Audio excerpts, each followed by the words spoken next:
Bismillah ar-Rahman ar-Rahim. Assalamu alaikum. Dear students, welcome to your second reading class with me. Let me remind you what we have already taken the last class. We have taken some slides and present a kind of a summary or presentation about how to get meaning from context without using the dictionary, using 3 skills. As we have covered, I want you to revise and to review every week, weekly, what we have already taken, and just keep going with me, okay? We also have taken some strategies like identifying the main idea, how to skim for the topic and the main idea, and the pronoun reference as well, okay? And then at the end of the class, the last class, I've given you some academic word list. For today's class, we have also some reading strategies. We will just keep going, building up our information, our knowledge about how to use these strategies in our readings, how to understand the passages without spending too much time. Okay? So, again, today we will cover something like getting meaning from context. We will learn more strategies, more than the 3 one.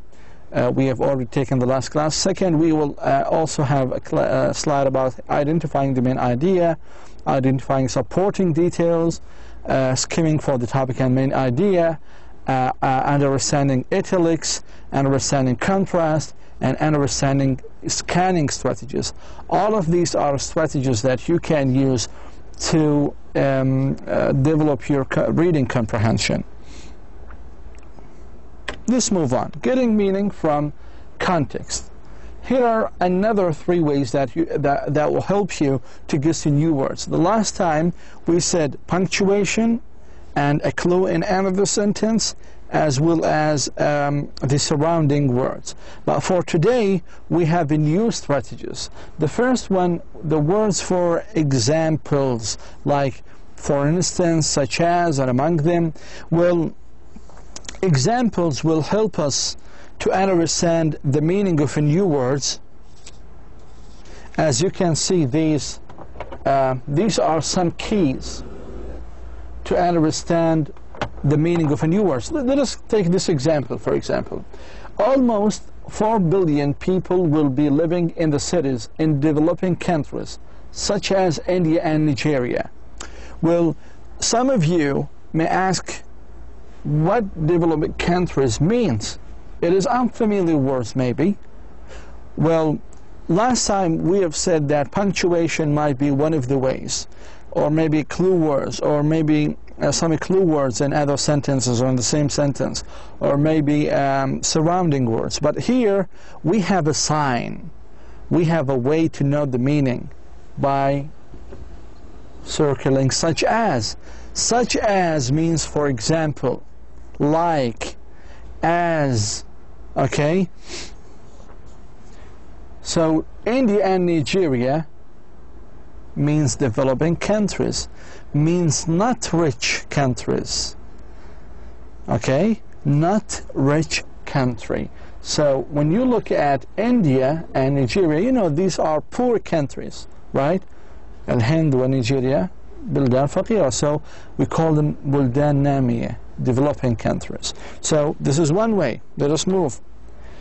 Sometimes another word or words in another sentence or sentence part has the opposite meaning from a new vocabulary item. For example, ممكن يكون له opposite meaning, معنى مناقض, ماشي, في الجملة الثانية. For example, in some cities, instead of worsening, urban life is getting much better. Worsening means worse. سيء. Better عكس سيء. Okay? So, instead of worsening, urban life is getting much better. So, worsening means much better. So, I found the meaning of this word in another part of the sentence. In another part of the sentence. And the meaning was the opposite, okay? So the opposite of worse is better, right? So this is actually the second way. Definition. A definition gives the meaning of words. And the writer may use words like phrases or statements or define something, okay, in one paragraph. The writer will use keywords or signal words to identify definition. So you need to look for these signs, for these keywords. For example,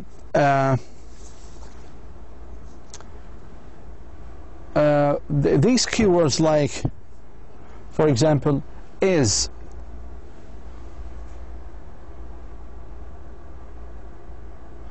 like is, or in other words, or is considered,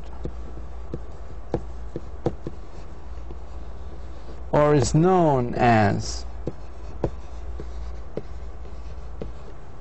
هذه كلها, all of these have the same of definition. So words like is, in other words, consider as, known as, these are some keywords are used, the writer used to give a definition, to explain something. Okay, so if you look here, a pedestrian zone is an area for walkers only. So, what is a pedestrian zone? This is a question. A pedestrian zone is the following. So, is was a signal word, a key word to know the meaning of a pedestrian zone. Also, don't forget is consider, known as, defined.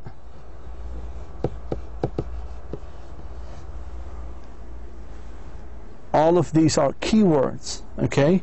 So you need to memorize them. So let's do this together now. People spend hours in a gridlock, dash, that is traffic so horrible that it simply doesn't move, dash, when they actually, here's some misspelling, so when they commute. So the question is, what is a gridlock? I guess it's an unfamiliar word. You've never heard of it, maybe, or you've never used it. So what is the meaning of this unfamiliar word? I've told you many ways to guess the meaning of these unfamiliar words. That is to say, that is also one of the keys to know that a writer used it to define something. So that is one of the keys. It's just like is, okay? Traffic so horrible. Another example, under his leadership, city planner established priorities. In other words, a list of what was most important. What is the meaning of the colored word? Priorities. What does it mean? Is it unfamiliar word? If yes, how can I guess the meaning of this unfamiliar word without using the dictionary? I have told you the keys and punctuations. Here we have one punctuation. This is one way. Or in other words. In other words is also one of the keys. So you need to memorize all of these keys to comprehend what you are reading. So priorities means a list of what was most important. How come I know? By looking at these keys, keywords. Again, we have discussed in last class about how to identify the main idea, right? And I told you that this is kind of the questions that you may face in any of English exams. And we've also discussed how to find the answers for these questions. That's to read, that can be found generally or determined generally by looking at the first sentence of each paragraph. That is, if the passage consists of more than 3 paragraphs. and here's the way how to answer it.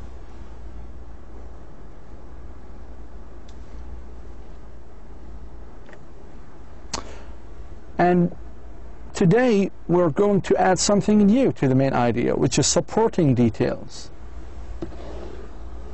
Supporting details might be examples, definitions, an explanation for the main idea. Okay, so it is like a specific details, facts, ideas, examples that support and develop the main idea. So let's go to the other slide and do some of the one exercise on how to identify the topic sentence, the main idea, and the other details.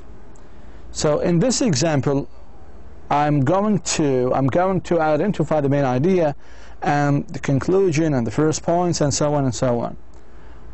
Well, if you read why I want to learn English, there are 3 reasons why I want to learn English. One reason is that English has become an international language. It is now used by most international companies, including the company where I work, for business communication. Another reason why I want to learn English is so that I can travel to English-speaking countries.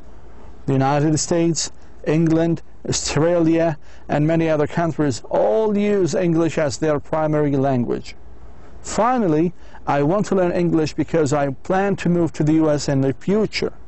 I'll become a manager for my company soon. For all these reasons, I am very excited about learning English. So I've read it generally, hopefully you follow. So the question is, identify the topic of the sentence. As I told you last time in the last class, you can identify the topic of the sentence by looking at the beginning of a paragraph, at the first line of a passage, of a paragraph. Well, why I want to learn English? This is the topic. This is the umbrella of the whole ideas. The topic means it is what the paragraph is about. Identify the conclusion, and you know that the conclusion might be located at the end of the paragraph, at the end. If we look, for all these reasons, I am very excited about learning English. So this is the conclusion. Okay, so this one is number 1. Here is number 8. Identify the first main point. The first main point was, there are 3 reasons why I want to learn English.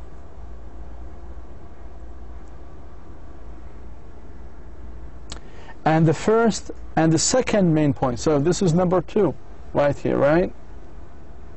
Here is number 2. But I guess it's number, yeah, it's number 2. And identify the second main point.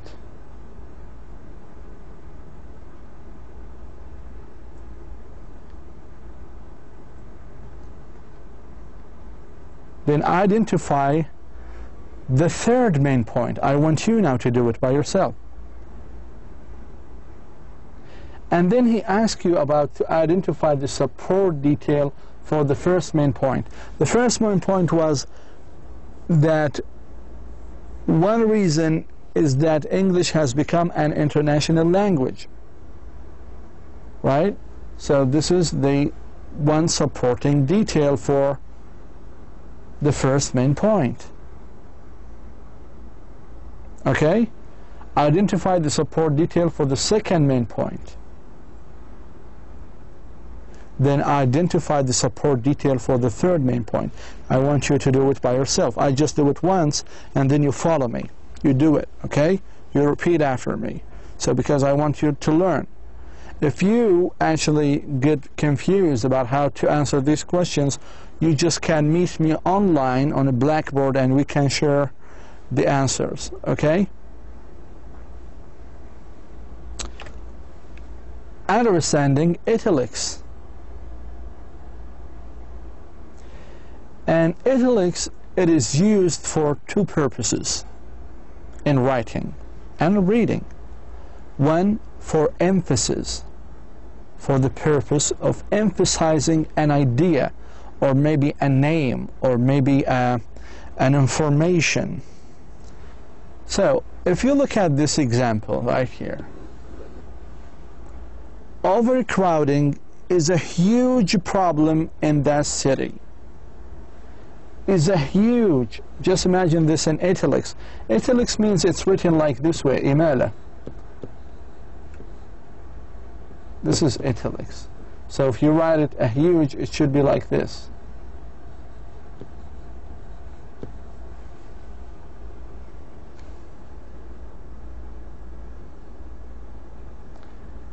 Two, a foreign word in an English sentence. كلمات الغرائب في الإنجليزية. For example, in open areas in Seoul, canary blooms everywhere in the spring. This is a foreign word. كلمة غريبة. It should be written actually in italics بيكون خط مائل. But I guess there is a kind of a technical problem. Anyway, so this is how you should understand italics. If you read in a passage or a paragraph and you find some italics and you don't understand the meaning of these words, it's either for two reasons. It's either be used for just to emphasize something, or it is a foreign word in an English sentence. Understanding contrast. Sometimes writers use contrast to express an idea. In other words, they begin with the opposite of the point that they want to make. So you use contrast clauses when you want to make two statements, one of which contrasts with the other, or it makes it appear unexpected or surprising. And some contrast clauses, called concessive clauses, are introduced by conjunctions such as although, even though, or while. We have another list of these keywords I will provide you later on. So this is how the writers use contrast to express an idea, by mentioning the opposite of the point and then his point of view. For example, look at this example. Although Miss Sims had lived in Hong Kong all her life, she knew very little Cantonese. Although على الرغم أو بالرغم من أنها عاشت في هونغ كونغ إلا أنها تعرف القليل عن الكانتونيز. هذه بتكون فيها أيضا إمال لأنها كلمة ليست إنجليزية. هذا هو الكونتراست. This is how we use contrast in English. Okay? By mentioning first the opposite and then the other part. Do not use but in sentences beginning with although, even though, or while. Here is a mistake. For example, this is a mistake. Although Calvin worked hard, but he failed the examination. ما بصير نستخدم but here. It's incorrect sentence. You should say, although Calvin worked hard, he failed the examination. In this case, the sentence is correct. Otherwise, it's not. So do not use but with although, even though, or while. This is kind of, you know, a written advice. But I want you to practice it, okay? In the exam, I may ask you if there is a mistake in one of these sentences, and I write just exactly the same one, like this one, something like this one, and I mentioned although and but in the same sentence. You should you should notify me that this sentence is incorrect. So just pay some attention to it. You will sometimes see the word obey used in formal English. Obey can come before an adjective, an adverb, or adverbial phrase. For example, Jane participated in the charity walk. Obey, rather reluctantly. Okay? Although, obey.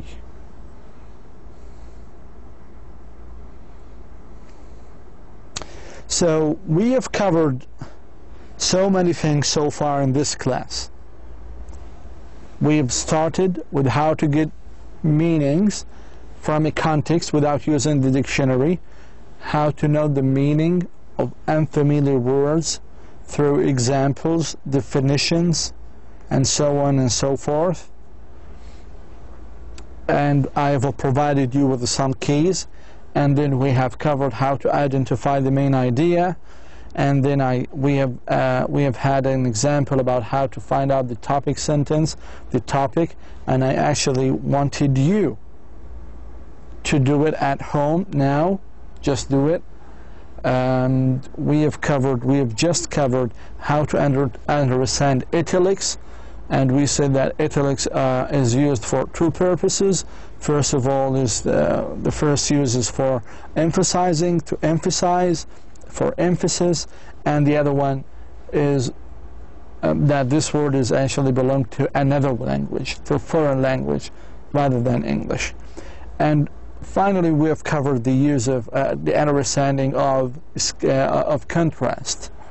Okay, contrast, understanding all of these strategies will help you to comprehend all the passages, all the reading selections that you may encounter in the future. Okay, so just do all the exercises and all the homeworks to improve your skills. For now, we will start now with another strategy called scanning. Scanning is something different from skimming. When you scan, you just read it quickly, looking for specific محدد date or information. بينما skimming, you may read the first line of each paragraph. So if you have a passage consists of 3 paragraphs, you need to read the first line of each paragraph to identify the main topic, sentence, and the main topic. You know, topic sentence means the main idea. Okay, so scanning is often confused with skimming, as I said, but it is in fact a distinct reading strategy involving rapid but focused reading of text in order to locate specific information.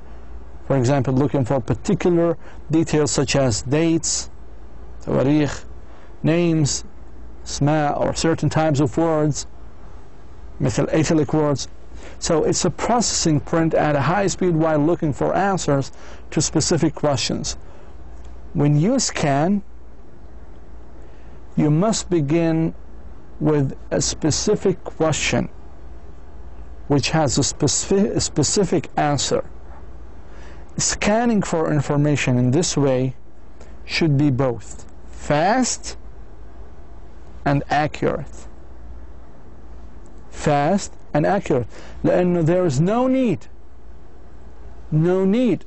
to read every word. ما في داعي.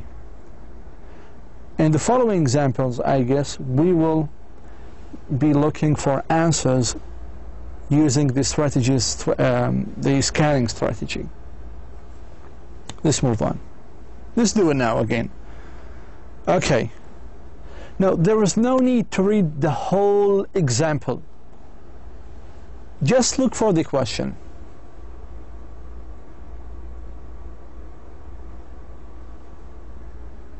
How many species of salmon have become extinct in BC? See, in this example, you need to see the numbers first.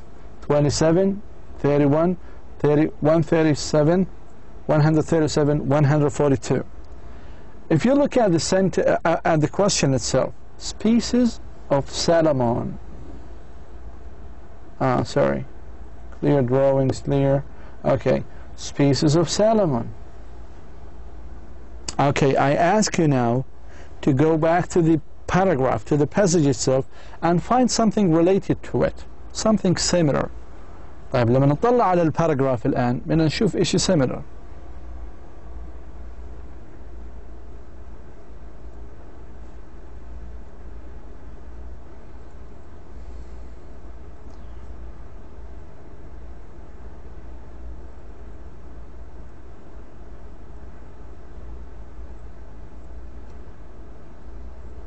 Okay, here we go. Species of salmon.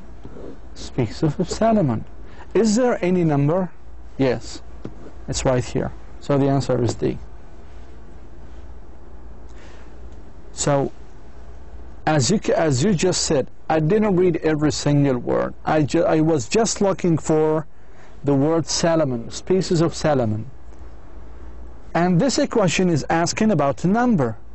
It's asking about numbers. So I need to look for numbers then. There's no need to look for names or day or whatever. I need to look for numbers. So we have so many numbers, like 137 right here. And we have 31 right here. And we also have the 27. I guess, no, we don't have it. So again, so none of these is correct except this one. So this one is incorrect because it's talking about the hectares. The 137 is also incorrect since it's talking about the plant. But the 142 is talking about the salmon. So I answer the question without reading in details. I use scanning. Okay? This one, how much of the words in newsprint paper is supplied by Canada? And here the slide gives us percentage. We have 31, we have 49, 34, 19. Now, we need to look for the words in newspaper because this is what they ask us. So, according, so Canada supplies 34% of the word wood. So the answer is incorrect. We have another number. And Canada supplies 49% of its newsprint paper. And the question here is asking us about the words in newsprint paper and how much Canada supply it. So the answer is 49. لاحظوا الآن كل إجابة باخذها برجع للقطعة بشوف الأرقام. Then if the answer is incorrect, I eliminate it because it's not what I want.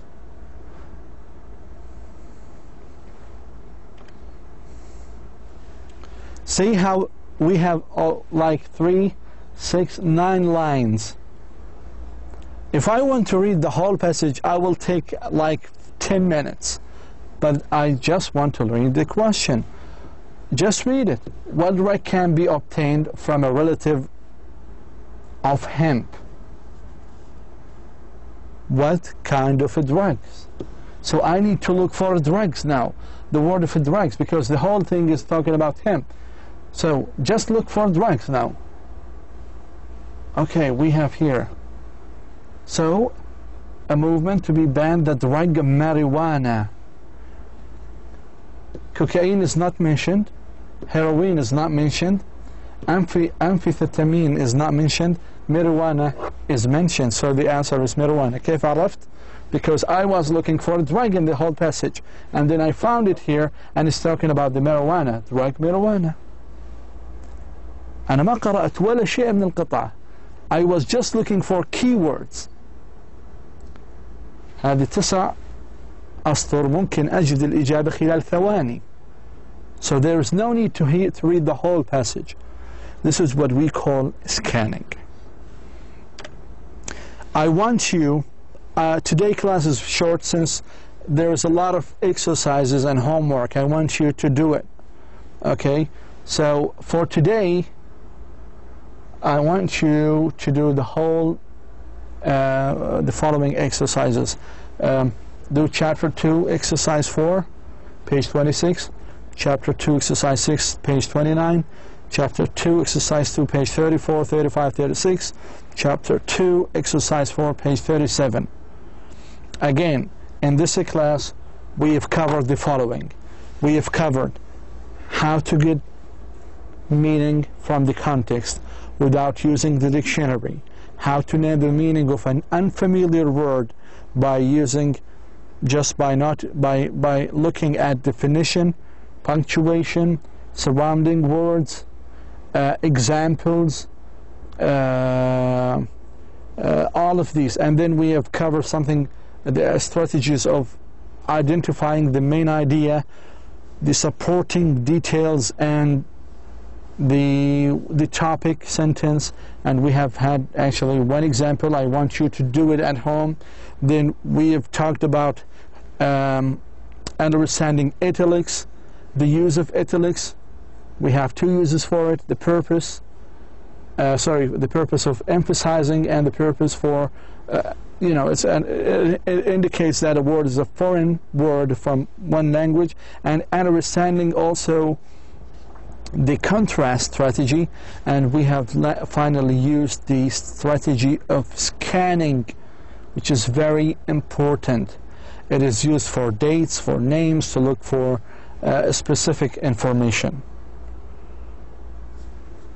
Okay, so for today, I want you to do the following, these exercises.